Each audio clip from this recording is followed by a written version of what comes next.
آج کی بڑی خبر آپ کو بتائیں، کپتان نے مریم نواز اور شہباز شریف کا نیا پلان فلاپ کر دیا۔ عمران خان کا بڑا دعویٰ سامنے آ گیا۔ سابق وزیر اعظم عمران خان نے کہا کہ مریم نواز اور شہباز شریف انتخابات سے بچنے کے لیے ججز پر دباؤ ڈال رہے ہیں۔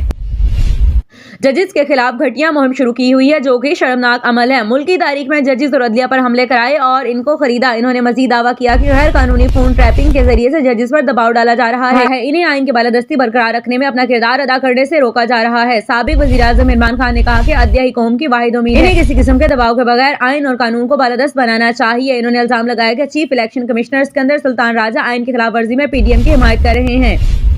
سیاسی انتقام کے ذریعے سے ہمارے اتحادیوں کو خوفزدہ کرنے کی کوشش کی جا رہی ہے۔ موجودہ حکمران ملک میں سیاسی آمریت کو فروغ دے رہے ہیں۔ عمران خان نے کہا کہ لا قانونیت جمہوری اقدار کی پامالی اور معاشی تباہی کو قانون کی حمایت سے روکیں گے۔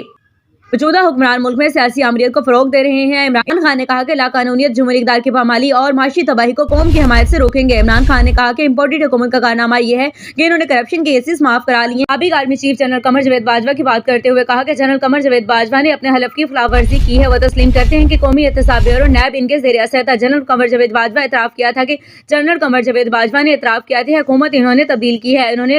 انہوں نے ریکارڈنگ کر کے غیر قانونی اقدام بھی کیا ہے۔ اب تک کے لیے اتنا ہی۔ مزید اپڈیٹس کے لیے ہمارے یوٹیوب چینل کو سبسکرائب کرنا اور فیس بک پیج کو فالو کرنا ہرگز نہ بھولیے۔ اپنا اور اپنے پیاروں کا خیال رکھیے۔ اللہ حافظ۔